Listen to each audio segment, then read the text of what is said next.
अस्सलामुअलैकुम, welcome to my channel technical chemistry. आज का हमारा टॉपिक है कार्बोहाइड्रेट्स। तो आज हम कार्बोहाइड्रेट्स को डिटेल में पढ़ेंगे, लेकिन कार्बोहाइड्रेट्स को पढ़ने से पहले हमें देखना होगा कि बायोकेमिस्ट्री क्या होती है, क्योंकि कार्बोहाइड्रेट्स की स्टडी बेसिकली बायोकेमिस्ट्री की कैटेगरी में फॉल करती है। तो बायोकेमिस्ट्री किसे कहते हैं? ऐसी केमिस्ट्री जिसमें हम उन कंपाउंड्स या स्ट्रक्चर्स या केमिकल रिएक्शंस को स्टडी करते हैं जो लिविंग ऑर्गेनिजम्स में हो रहे होते हैं। लिविंग ऑर्गेनिजम्स में सिर्फ इंसान नहीं आते, micro organisms, animals, different mammals और ह्यूमन बींग्स भी। ठीक है, तो लिविंग ऑर्गेनिजम्स में जो स्ट्रक्चर्स, जो कंपोजिशन है, मतलब जो कंपाउंड्स हैं और जो केमिकल रिएक्शंस हैं, उनकी स्टडी बायोकेमिस्ट्री कहलाती है। ठीक है, तो अब हम देखेंगे कार्बोहाइड्रेट्स क्या होते हैं।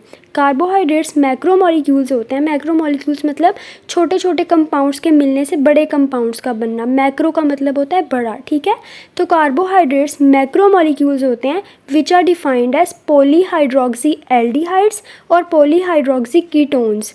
पॉलीहाइड्रोक्सी का मतलब होता है पॉली मतलब ज़्यादा, मैनी, हाइड्रोक्सी मतलब वाटर। ठीक है, मतलब ऐसे कंपाउंड्स जो ज़्यादा वाटर मॉलिक्यूल्स देते हैं। ठीक है, मतलब अगर ये किसी के साथ रिएक्ट करेंगे, या यूजुअली भी जो कार्बोहाइड्रेट्स होते हैं ना वो पॉलीहाइड्रोक्सी होते हैं, मतलब उनमें ज़्यादा वाटर मॉलिक्यूल्स होते हैं। ठीक है, एल्डिहाइड मतलब एल्डिहाइड फंक्शनल ग्रुप होता है इनमें। वो कौन सा होता है? देखें ब्रैकेट में CHO, ये होता है हमारे पास एल्डिहाइड फंक्शनल ग्रुप। या पॉलीहाइड्रोक्सी कीटोन्स होते हैं ये, और कीटोन्स का फंक्शनल ग्रुप क्या है? COR। एल्डिहाइड का था CHO और कीटोन्स का है COR। इसमें R हमारे पास हाइड्रोजन भी हो सकता है, या कोई भी और ग्रुप हो सकता है, अल्काइल ग्रुप हो सकता है, कुछ भी हो सकता है। ठीक है, तो हमारे पास कार्बोहाइड्रेट्स क्या हुए? पॉलीहाइड्रोक्सी एल्डिहाइड्स और पॉलीहाइड्रोक्सी कीटोन्स। कार्बोहाइड्रेट्स का जनरल फार्मूला क्या होता है? CN मतलब नंबर ऑफ कार्बन एटम्स इनमें जितने भी हो सकते हैं। ठीक है, CnH2ON।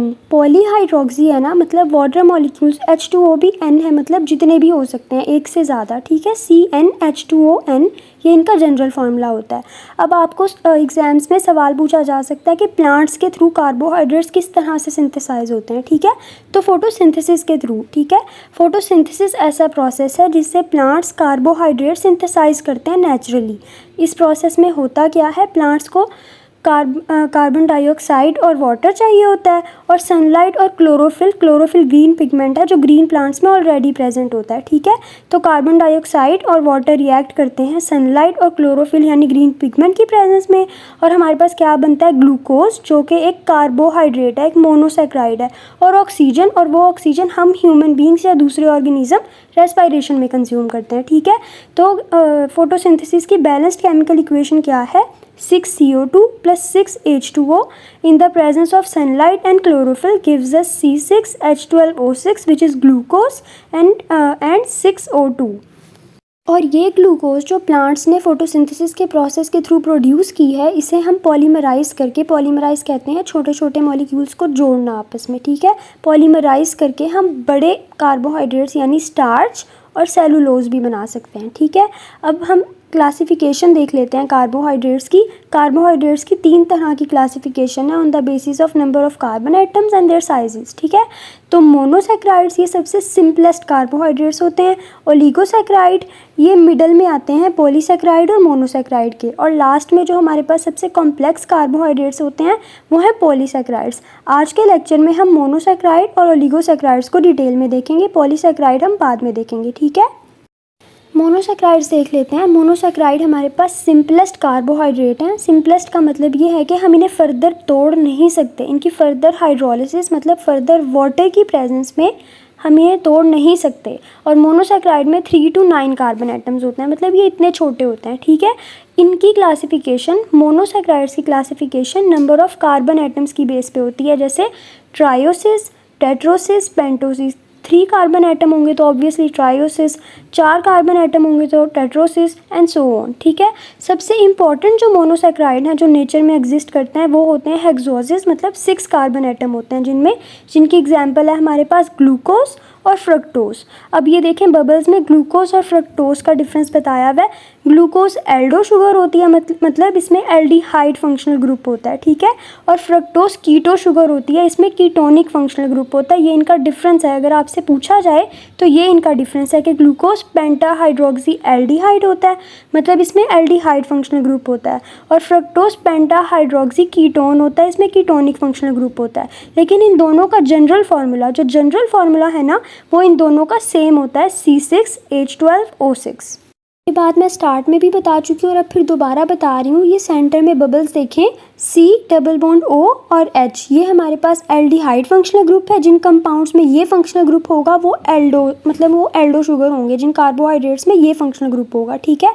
नीचे देखें, नीचे वाले बबल में C double bond O R में कोई भी ग्रुप लग सकता है, वो हाइड्रोजन भी हो सकता है, कोई अल्काइल ग्रुप भी हो सकता है, अल्कोहल भी हो सकता है, कुछ भी हो सकता है, ठीक है। तो ये ग्रुप जिसमें लगेगा वो कीटो शुगर होगी, कीटोन फंक्शनल ग्रुप होता है ये। अब मैं आपको ग्लूकोज और फ्रक्टोज के स्ट्रक्चर का डिफरेंस बताऊंगी। दोनों का जनरल फार्मूला सेम है, तो फिर दोनों अलग अलग कंपाउंड्स क्यों हैं, तो हम इनके स्ट्रक्चर्स को, डिफरेंस आता है इनके स्ट्रक्चर में, हम इनके स्ट्रक्चर्स को डिटेल में देखेंगे अब, ठीक है। सबसे पहले ग्लूकोज का स्ट्रक्चर देख लें। दोनों में ग्लूकोज में और फ्रक्टोज दोनों में एक चीज़ कॉमन क्या होगी, दोनों में कार्बन एटम 6 ही होंगे, ठीक है। तो ग्लूकोज देखें 1 2 3 4 5 6 कार्बन एटम इसमें 6 ही हैं। अब टॉप पे देखें CHO लगा हुआ है, वो किसका फंक्शनल ग्रुप है, एल्डिहाइड का। तो इससे पता चला कि ग्लूकोज हमारे पास एल्डो शुगर है, ठीक है। उसके बाद बहुत सिंपल है, सेकंड कार्बन एटम पे एक तरफ हाइड्रोजन लगा है, दूसरी तरफ OH। डिफरेंस आता है थर्ड कार्बन पे, जहाँ पे OH और H की पोजीशन बदल जाती है, इंटरचेंज हो जाती है, ठीक है। Second carbon, fourth carbon, fifth carbon सब में सेम है। थर्ड कार्बन में क्या डिफरेंस है ग्लूकोज में कि H और OH की पोजीशन चेंज हो गई है। और आखिरी कार्बन में क्या हो जाएगा, CH2OH, CHO, फिर C के साथ HOH, थर्ड कार्बन OH, फिर C के साथ HOH, फिर HOH और लास्ट में CH2OH। ये हमारे पास है ग्लूकोज, ठीक है। अब हम फ्रक्टोज देख लेते हैं। फ्रक्टोज और ग्लूकोज में बेसिक डिफरेंस क्या था कि फ्रक्टोज में कीटो ग्रुप था हमारे पास। अब हम फ्रक्टोज का स्ट्रक्चर देख रहे हैं। फ्रक्टोज में देखें, सेकंड कार्बन एटम देखें, उसके साथ डबल बॉन्ड O लगा हुआ है और ऊपर की तरफ CH2OH लगा हुआ है। तो इस केस में C यानी जो दूसरा कार्बन है उसके साथ डबल बॉन्ड O और ऊपर CH2OH, ये CH2OH R ग्रुप है। तो हमारे पास ये क्या हो जाएगा, कीटो फंक्शनल ग्रुप, ठीक है। नीचे देखें, थर्ड कार्बन पे वही सेम चीज़ है जो ग्लूकोज में थी, OH और H की पोजीशन चेंज है। फिर फोर्थ और फिफ्थ से सेम है, HOH और लास्ट में ग्लूकोज ही की तरह CH2OH लगा हुआ है। तो ये हमारे पास डिफरेंस था ग्लूकोज और फ्रक्टोज में, सिर्फ उनके स्ट्रक्चर का। उनका जनरल फार्मूला सेम है, C6H12O6, बस ग्लूकोज में हमारे पास एल्डिहाइड फंक्शनल ग्रुप होता है और फ्रक्टोज में हमारे पास कीटो फंक्शनल ग्रुप होता है। वो कीटो शुगर है और ग्लूकोज एल्डो शुगर है, ठीक है। अब आपसे एग्जाम्स में ग्लूकोज और फ्रक्टोज का डिफरेंस पूछा जाए तो आप इजीली एक्सप्लेन कर सकते हैं। अब हम मोनोसैक्राइड्स के करैक्टरिस्टिक देख लेते हैं। पहला देखिए, मोनोसैक्राइड वाइट क्रिस्टलाइन सॉलिड होते हैं, मतलब इनका कलर वाइट होता है। आपने ग्लूकोज जैसे ग्लूकॉन डी भी मार्केट से मिलता है तो वो वाइट होता है, ठीक है। क्रिस्टलाइन मतलब क्रिस्टल्स होते हैं छोटे छोटे, इनकी फिक्स्ड शेप होती है, ठीक है। अमॉर्फस नहीं होते, इरेगुलर नहीं होते, एक फिक्स्ड शेप होती है। तो मोनोसैक्राइड्स वाइट होते हैं और क्रिस्टलाइन सॉलिड होते हैं, वाटर सॉल्यूबल होते हैं और स्वीट टेस्ट होता है इनका। इसके अलावा ये फर्दर हाइड्रोलाइज नहीं हो सकते क्योंकि हमने पहले ही देखा था कि ये ऑलरेडी सिंपलेस्ट थे, तो इन्हें मज़ीद हम पानी की प्रेजेंस में हाइड्रोलाइज यानी तोड़ नहीं सकते थे। और ये रिड्यूसिंग शुगर्स हैं। रिड्यूसिंग शुगर का मतलब होता है जो किसी दूसरे जिसके साथ ये रिएक्ट कर रहे हैं उसे रिड्यूस करें, उसमें हाइड्रोजन की, या मतलब आपको पता ही होगा रिडक्शन की डेफिनेशन क्या होती है, हाइड्रोजन की एडिशन या इलेक्ट्रॉन्स की एडिशन, ठीक है। तो जिसके साथ ये रिएक्ट करें उसकी ये रिडक्शन करवाते हैं। तो हमारे पास मोनोसैक्राइड रिड्यूसिंग शुगर होते हैं, ठीक है। मोनोसैक्राइड्स का एक्सप्लेनेशन थोड़ा बड़ा था, देखें। ओलिगोसैक्राइड्स तो बिल्कुल छोटा सा है। ओलिगोसैक्राइड्स में क्या होता है कि हाइड्रोलिसिस जब इनकी की जाती है तो ये 2 to 9 हमें मोनोसैक्राइड यूनिट्स देते हैं, ठीक है। मतलब इनकी फर्दर हाइड्रोलिसिस हो सकती है और हाइड्रोलिसिस के रिजल्ट में हमें मोनोसैक्राइड मिलते हैं। कितने यूनिट, 2 to 9, ठीक है। और जितने यूनिट ये प्रोड्यूस करते हैं उसकी बेसिस पे इनकी नेमिंग की जाती है। अगर 2 यूनिट प्रोड्यूस करेंगे मोनोसैक्राइड के तो डाइसैक्राइड होंगे, 3 मोनोसैक्राइड प्रोड्यूस करेंगे ये हाइड्रोलिसिस पे तो ये ट्राइसैक्राइड होंगे एंड सो ऑन, ठीक है। तो जैसे हमारे पास इंपॉर्टेंट मोनोसैक्राइड क्या थे, glucose, fructose, basically hexoses, right. तो हमारे पास इंपॉर्टेंट जो ओलिगोसैक्राइड्स हैं ना वो हमारे पास डाइसैक्राइड हैं, जैसे कि सुक्रोज। जो नॉर्मली घर में हम चीनी यूज़ करते हैं ना, जो शुगर होती है वो भी सुक्रोज है, ठीक है। और ये बहुत वैल्यूएबल है हमारे लिए क्योंकि हमारी लाइफ में इसका बहुत रोल है। अच्छा, जब हम ये भी आपसे एग्जाम्स में सवाल पूछा जा सकता है कि सुक्रोज़ की हाइड्रोलिसिस के प्रोडक्ट क्या हैं, ठीक है।